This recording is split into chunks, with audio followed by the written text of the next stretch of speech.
It's simple, really. Great stories with a good cup of tea. It's the Tea with Mike show.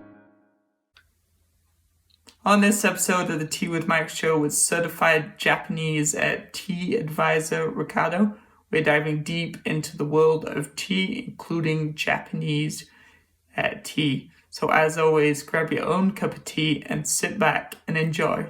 Alright guys, welcome to another episode of the Tea with Mike show. Joining me for this one is Ricardo. Welcome to Tea with Mike, Ricardo. Hello Mike, thank you for inviting me to the show.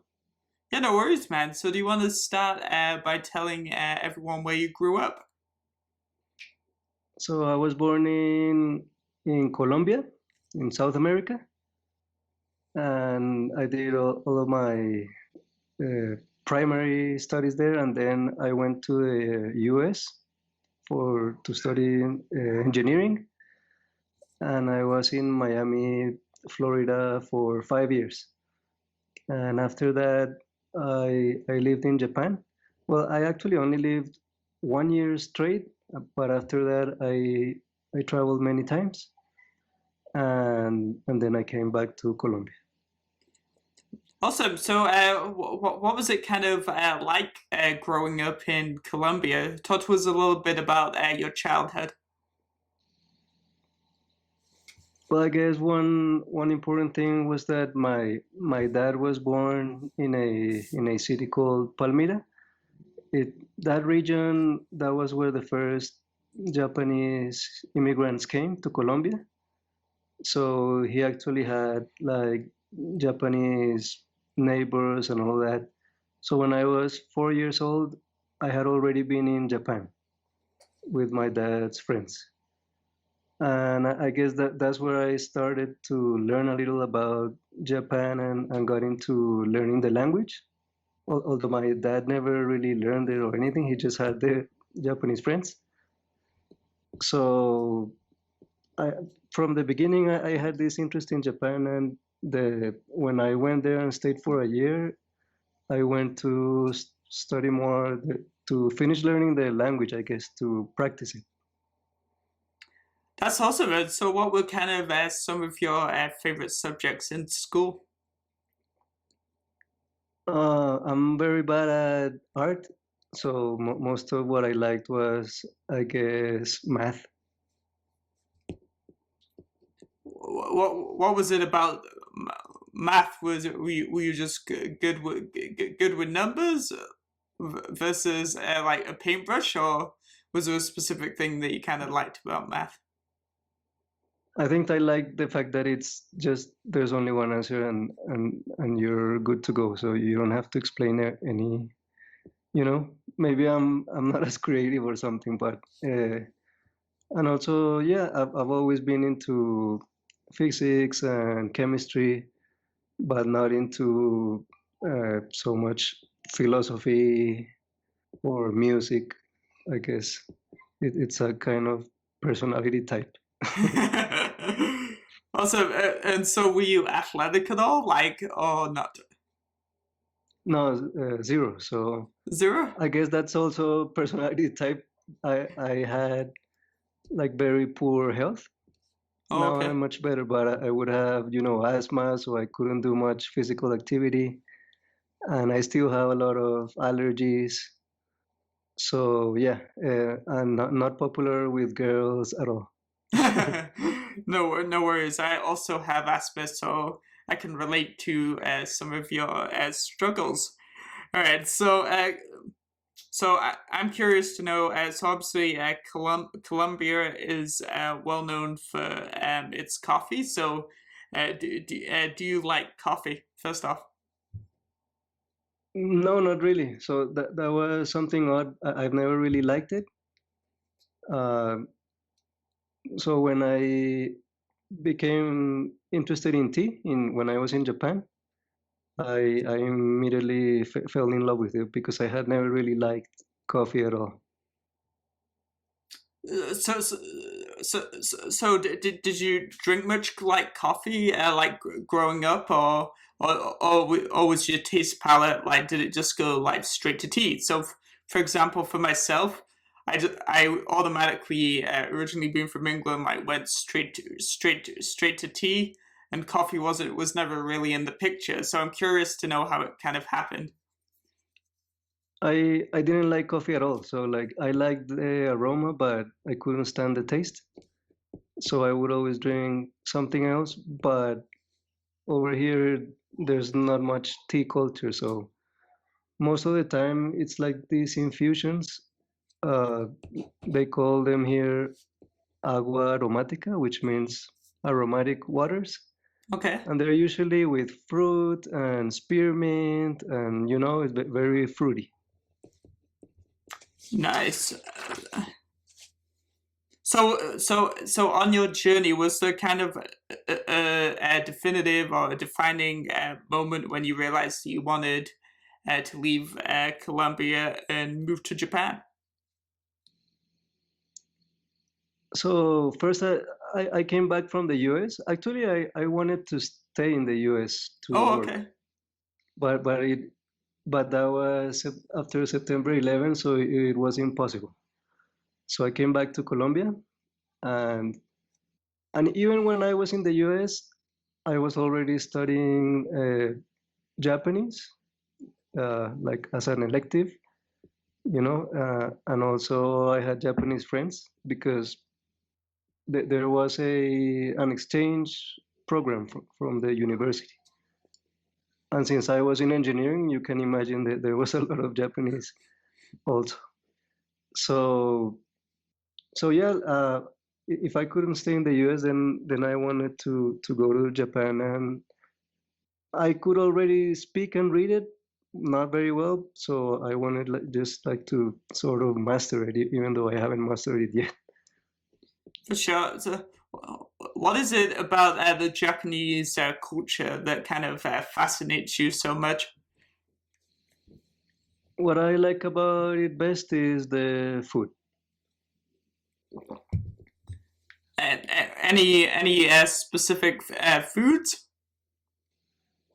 Yeah, well, I guess the whole concept is very different. So, this using different ways to make the broth, and there's all this seaweed, and so it is so different that it really struck me, like, but I really liked it. So one of my hobbies is still I like to cook. So Oh, awesome. Japanese food. Well, are there any staple Japanese dishes that you've learned to cook, or do you like to experiment and try new things all the time? Yeah, I just do the traditional dishes, I guess. So like like Japanese curry and sushi and uh, all these bowls, like gyudon and oyakodon. So yeah, I try to do as much as I can, ramen, gyozas. So one of the problems is finding the ingredients, Oh, but I okay. do like to cook a lot. Now, is cooking as a whole something that you kind of find relaxing? Yeah, I guess so. The I think it's also because once I came from Japan, and after being 1 year there, it was also like it wasn't my home, but I felt homesick because it was very hard to find Japanese food over here. And I guess it happens in the US too, I guess. Like there's this American version of, Chinese food or Japanese Hmm. food. So it is same here. So there's like a Colombian version of sushi, and they would put in a lot of different things like more fruits and like plantain, so it's not really the same. Awesome. And then, so how did your family react when you told them that you were going to be moving countries? Yeah, so my mother, she's very overprotective, so she went and visited me twice. Uh, but I guess they kind of already knew it was gonna be that way because I was all, since I was in Colombia, I had already started studying the language. Okay, so it was maybe something that they potentially saw that might happen based off the fact that you were, yeah, kind of that you were showing an interest in Japan and also like learning Japanese. Yeah, yeah, I guess. And uh, it was it was a long time ago. Like at that time, it was really hard even finding a Japanese teacher in Colombia. Oh, interesting. Yeah. So obviously you moved to Japan. Was it hard to adapt to the Japanese culture and a new way of living? Well, it wasn't easy, but to me, it wasn't that hard. But I guess maybe the fact that I already knew much about the language and that also makes you learn a little about the culture. It wasn't that hard for me. What was if you had to pick, what was the most challenging thing about moving to Japan? If you had to pick something. The most challenging is that people live far away from where they study or from where they work because I didn't live in Tokyo. I was in Chiba, so I had to spend like more than an hour just to get to school and then come back and change trains and all this. So over here, it's not as extreme, even though this is a big city. But in Japan, yeah, a lot of people they commute and they do long hours. From like the outskirts, like into the city, more like that. Yeah, it's mostly because of price, I guess. So if you are really into the main Tokyo areas, then the rent is extremely high. Awesome. So I'm obviously a part of the show is about tea. So I'm curious to know what inspired you to become a certified Japanese tea advisor. Sure. So yeah, the I started a tea blog, which is myjapanesegreentea.com, and at first it was just like writing online what I was learning because I came in contact with Japanese tea obviously because they drink green tea all day, but the quality that I would find there it just blew me away because it's not the same cheap tea bag that we're used to. And there are many types of Japanese tea, so I just started learning about it. But at first, it was just informal, so I was just getting into it. I decided to start the blog for the US readers because no one in Colombia would have read that.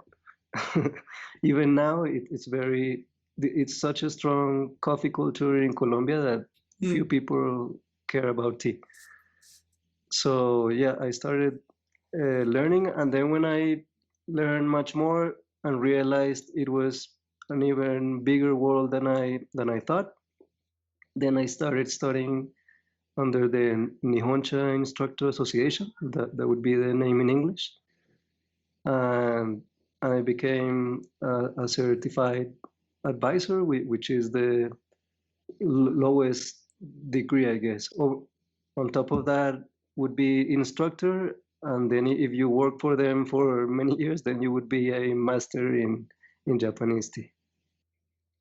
Also, and so what types of things do you have to know to become like certified? Like how long does it take to learn the material? Like what types of things are you learning? Talk to us a little bit about that. Okay, like for my degree, it's only like a year, and the I think it hasn't changed, but at the time, the hardest thing about it is that, first of all, it was only offered in the Japanese language. And second of all, you had to do written reports by hand. And that means writing Japanese symbols. So that would be what would take me the longest. But since I really love the subject, I would spend the time, even if I didn't really understand all the words. So I would have to look at the dictionary and all this. But I guess for a Japanese person, it would be much more simpler. And much of it is also practice. So if you compare it, I don't know, maybe a wine sommelier, I think that most of the hardest things are not written down. It's just like you do have to drink the wine and smell it, and so that requires practice. It's not something you can just read about it and you learn it. Awesome. So in terms of subject matters, what types of things are you learning? Are you learning, for example, about the types of tea leaves in Japan? Like, what? Yeah, what types of things? Yeah, so it's about obviously like what is tea, so the tea plant, the Camellia sinensis, its history. It's all centered about Japanese tea. So as you know, there's tea from many origins, but this particular classes that I received were only about Japanese tea. So all the types of Japanese tea, how to prepare it. Not only that, but they also teach you about how it's processed. So all these type of machines, how to cultivate it, how to judge the quality, how to keep its quality, like store it and all that. Right. And yeah, so it's very complete, I guess. It's not just like, oh, these are the types of tea and this is what it smells like and this is how. So it takes a while to absorb all the knowledge, and I think that you never stop learning, because I guess if you imagine with the world of wine, there's so many different regions and different uh, varieties of the grape, So in Japan, there's also what we call cultivars, which are like types of the tea plant. There's more than 100 of those. And each one tastes and smells differently. Nice. So is that part of the course being tested on like different like flavors of tea and knowing what each one of them are and how they differentiate from each other? Yeah, but at my level, it's just very basic.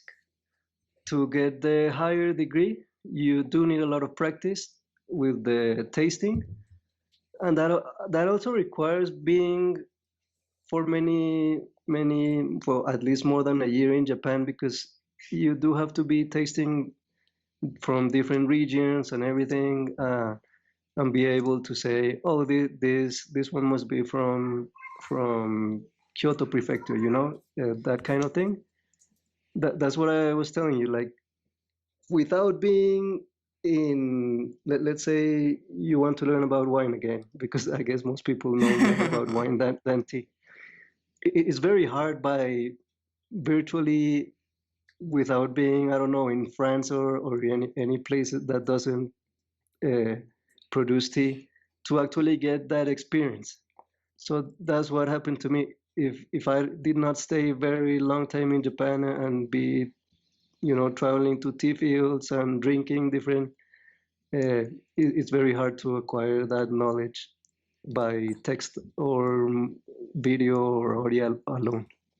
I totally get it. So one of the things that we do on the Tea with Mike show is I usually read a tea fact that I have Googled and stuff. So, but seeing as you know more about tea than I know, I was hoping that you could share something a fact about tea that not many people know based on your experience. Okay, well, I guess something that a lot of people they're surprised is that as you know, there are different types of tea. So there are actually six types of tea. So there is white, green, black, oolong. Sometimes they call it blue. There's yellow, and then there's also fermented tea.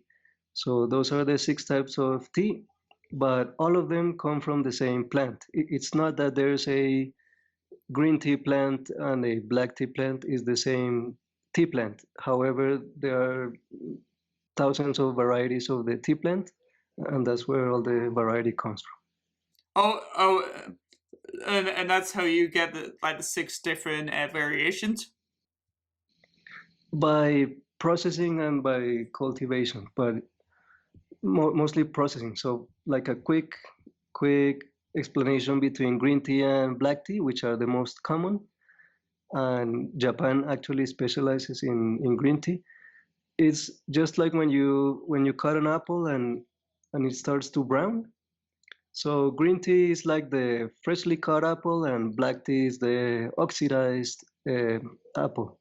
Oh, So because the it's been left difference for is longer. it's oxidation. Like in green tea, by heat you stop the oxidation, and the leaves remain green. In black tea, you do not fix it or stop the oxidation, so it just becomes oxidized. And if you want to take it a step further, the oolong tea is a semi-oxidized tea. So that means they stop the oxidation after it being green, but not before it becomes black. Awesome. And so then okay, so the six different types of tea. No, that's cool. What was I gonna?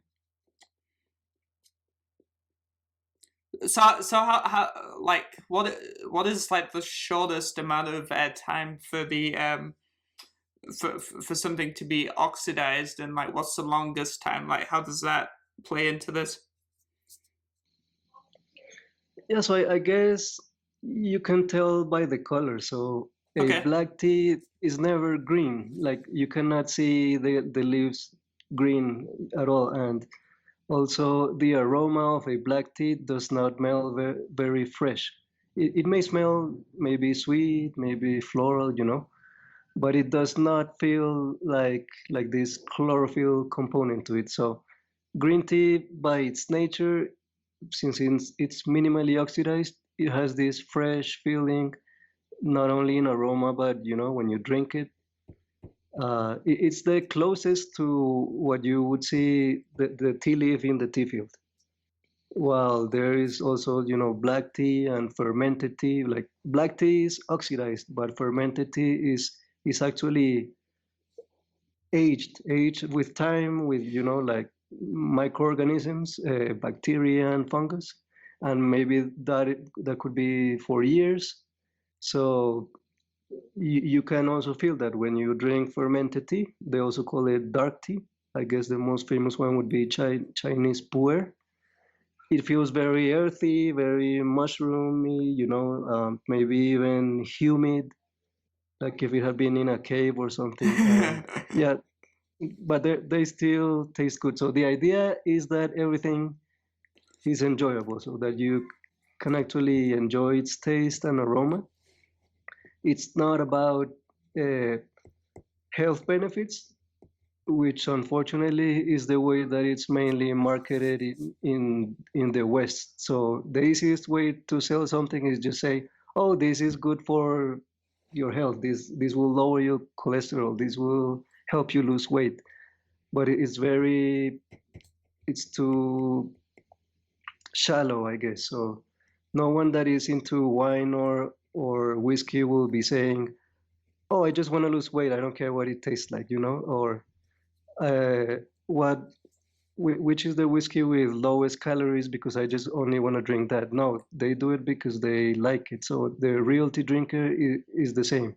He wants to know what region did it come from, what specific type of tea it is, how does it taste, and he's gonna pay for quality, not for losing weight. Interesting. So I've always wanted to ask somebody that knows like quite a bit about tea. So as you mentioned, the marketing spin, everyone thinks that green tea like has a lot of like health benefits, right? But do any of Yeah, the other teas have any health benefits? the better health benefits would be green tea, Okay. precisely because it is minimally oxidized. Some of the antioxidants, like one called EGCG, they are more present in green tea. However, the quality of green tea does not is not directly proportional to its health benefits. Meaning that, for example, one tea that costs 4 times as much as another green tea, it doesn't mean that it is 4 times healthier. It Oh, just okay. means that it's gonna have better aroma, better color, better taste. So that's something people don't really get. And the form of the green tea, how you're taking it, it also matters. So matcha, which I think you've heard about it, it's a powdered tea. It's very healthy, but the only reason it's very healthy it is because it is a powder, so it's very concentrated. It's like if you ate the tea leaf. While on loose leaf teas, you have to infuse more times. So some of the healthy components remain in the wet tea leaves that at the end you may throw away. So sometimes people just use marketing and say, "Oh, you should only drink matcha because it is the healthiest. So don't worry about all the other loose leaf teas." But it's not because matcha is something special. It's just because it is a powder tea. Awesome. And so, is there a specific way to brew Japanese tea? Yes, it there is, but it also depends on the type of tea. So if you change the type of tea, you may have to change the amount of the volume of water, the temperature of the infusion, and the length of the infusion. So, for example, if I have sencha, which is the most popular tea in Japan, which is a loose leaf tea, sencha is about a minute of infusion of water at 80 degrees Celsius. So for and 60 milliliters, so 2 ounces of water.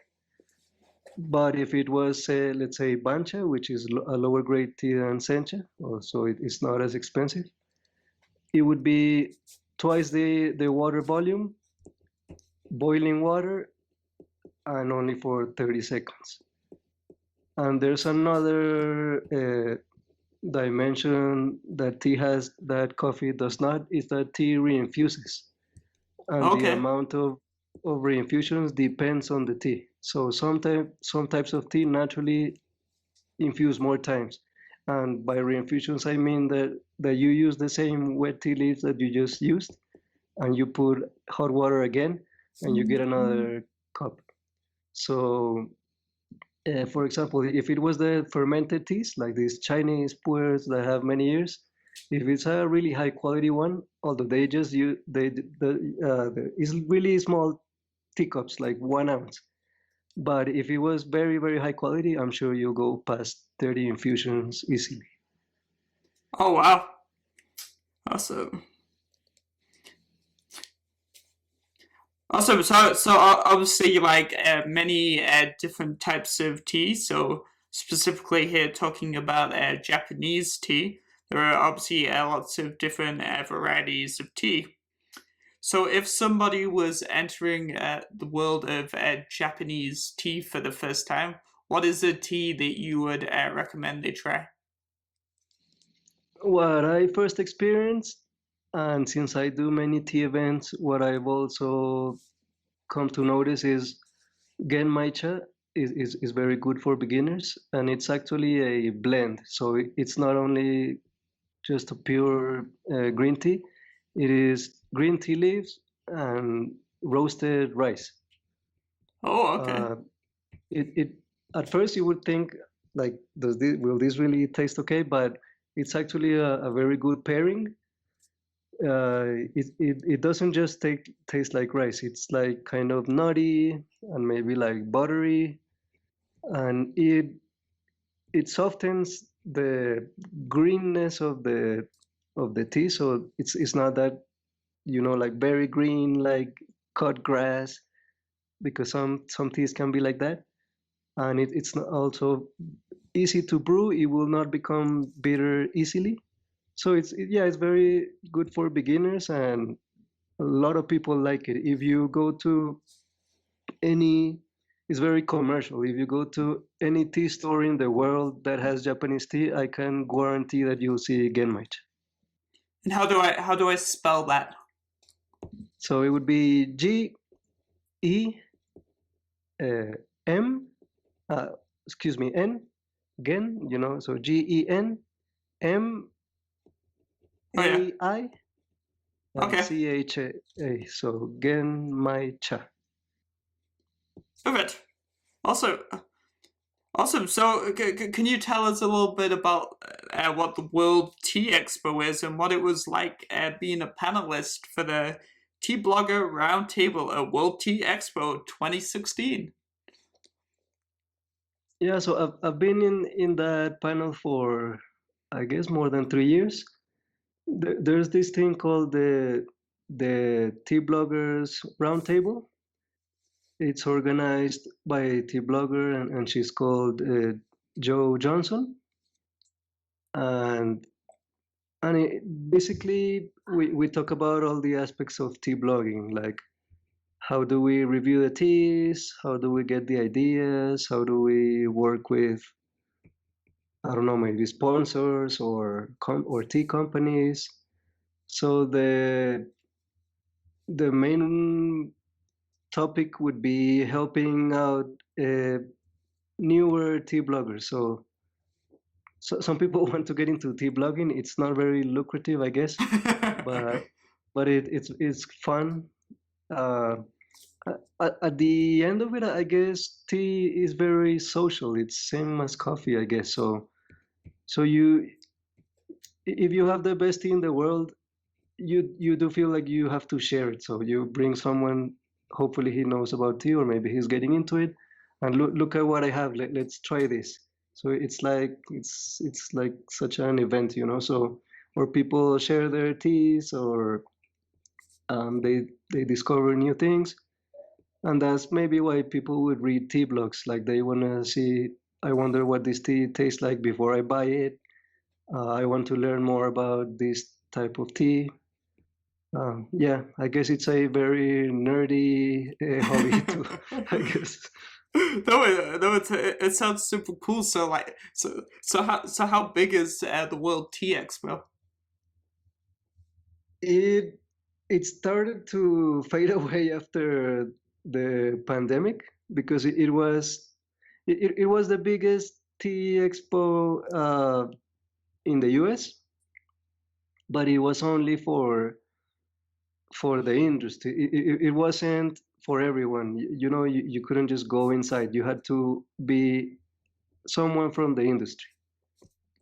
And right after the pandemic hit, like none of the bloggers could go, and all these virtual tea festivals started to come into online. So I'm not sure if it's as big, and since the pandemic started, I haven't uh, heard about that anymore.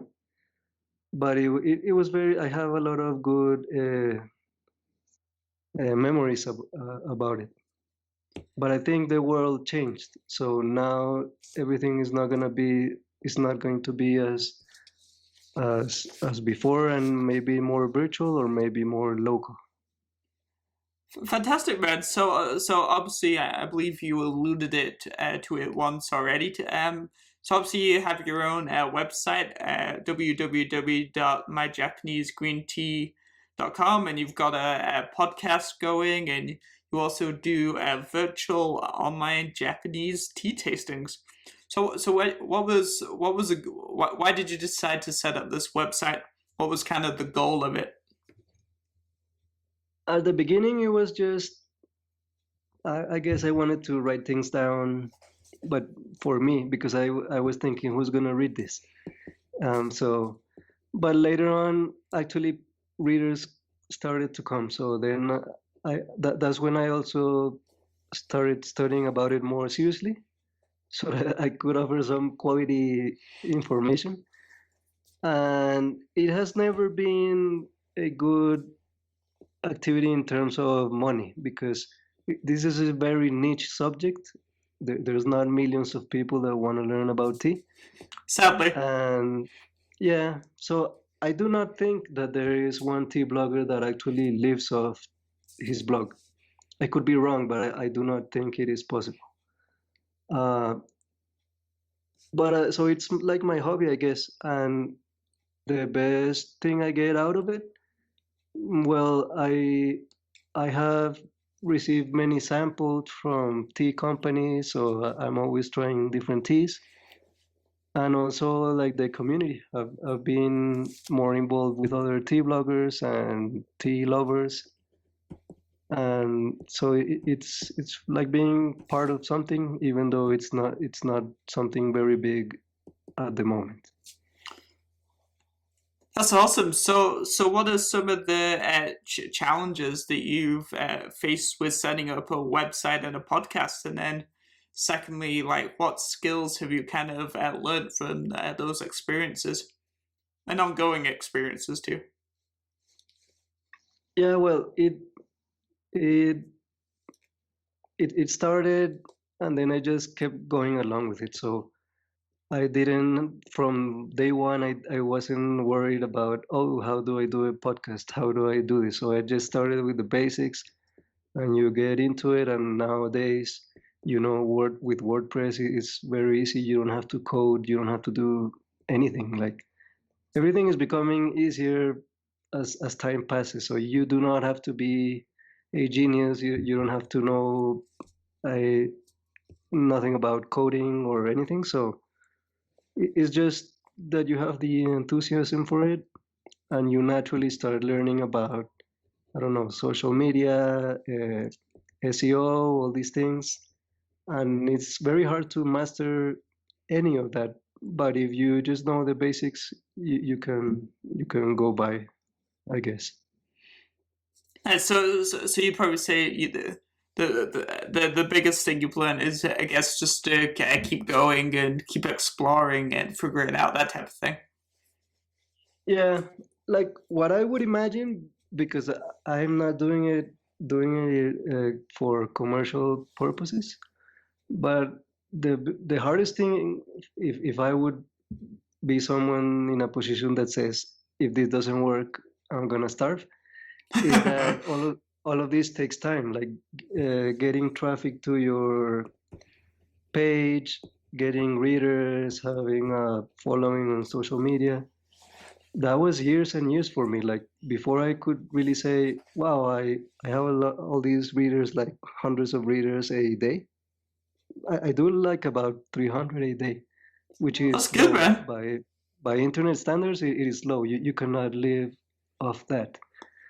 Although I do receive uh, advertisement, but it's just, it barely pays, all the cost and all the Yeah, time I spent all the on it. hosting costs. Yeah. But the hardest thing would be patience, because this, unless you're very good at what you're doing, it's not something that you just get an overnight success. I don't think so. Maybe you can experience it as well because you've been doing podcasts for a long time. Yeah, but I'm just starting to get to the stage where it's like like super interesting. But I've already put in like 2 years. This is year three, so it takes a lot of sweat equity to get it going. Yeah, it took me, I guess, 5 years before I could say, oh well, this is going somewhere, and it's still not going anywhere. But I guess patience is it would be the hardest thing, because everything else you can learn, but it's still not gonna. I mean, you could be a genius at SEO, search engine optimization, Which I'm but not. if you're, yeah, well, and I'm not either. But if you're not in the right niche, selling the right thing, because this is very obscure, and I do have an online tea store in Colombia where I live, but since it's so obscure, like no matter what I do, I'm always gonna sell little, it would be easier to do something much more commercial. Even if you're not a genius at marketing, I'm sure you would sell more. So Mm, there are things outside what you can and cannot do, even if you're a genius. And I'm not. But what I'm saying is the way you want to get money is as important as all your skills or your knowledge, because some types of business are naturally better at making money than others because right. of demand. If there's no demand, then don't even worry about it. You're never gonna do a whole lot of things. That's so true. And so I'm curious to know, do your wife and daughter like Japanese tea? Yeah, so my wife, she drinks at least one matcha a day, and then she also drinks at least one green tea, loose leaf green tea, mostly genmaicha, during the afternoon. And my daughter, she's very young, so she's only 5. I don't give her a lot of tea because it has caffeine, but she can smell it and sip a little, and she likes to smell it, so I'm sort of like training her. And she also is learning Japanese and all this. Fantastic. And so, like, what are some of your goals for the rest of this year? And that, considering that we're very virtual at the moment, like, how is that playing into what you're doing? I used to do a lot of physical events and tea tasting, so to get people to into tea. But of course now it's impossible, so that's how I started the online tea tasting. Um, right now it's just for the US, but the main idea is that people can get samples sent to their home, and then through Zoom we can taste, and I can explain about the teas, and so it's like an experience. And well, it's not a huge success. I have gotten many reservations, and it's been good because it can take you outside wherever you live. So before that, I could only do that in my city, and even if there was someone in my same country, if he was not in Bogota, then he wouldn't be able to do the event. Right now, I'm doing a lot of them in the US, so yeah, I guess it has given me more reach. That's really interesting, and the specifically said the U.S. because, like, for the Tea with Mike show, like my top like audience of people like listening or watching my show is not even like where I'm from. It's in the U.S. So I don't know what that says, but it's just interesting, isn't it? Yeah, so I guess the internet has made everything smaller. You don't have to even live in one country, and you can just produce content and get a lot of following only in that country if you would do things that way. But usually when you write in English, most of your readers will be from the US because it has such a big population of Hmm. of English speakers. Fantastic. Well, thanks for being on the Tea with Mike show today. Thank you for inviting me, Mike. I really enjoyed the experience. It was the first time that I do a podcast in video. That's fantastic, man. And thanks for teaching me a few things about tea. Like there's always a lot to learn, and Google only takes you so far, right? Yeah, sure. Whenever you have a question, please ask me. I will totally do that. All right, guys. This was another episode of the Tea with Mike show with Ricardo. I hope you guys learned some crazy cool new things about tea. And leave a comment below with your favorite type of tea. Thanks, Ricardo. Goodbye. Thank you. It's the Tea with Mike show.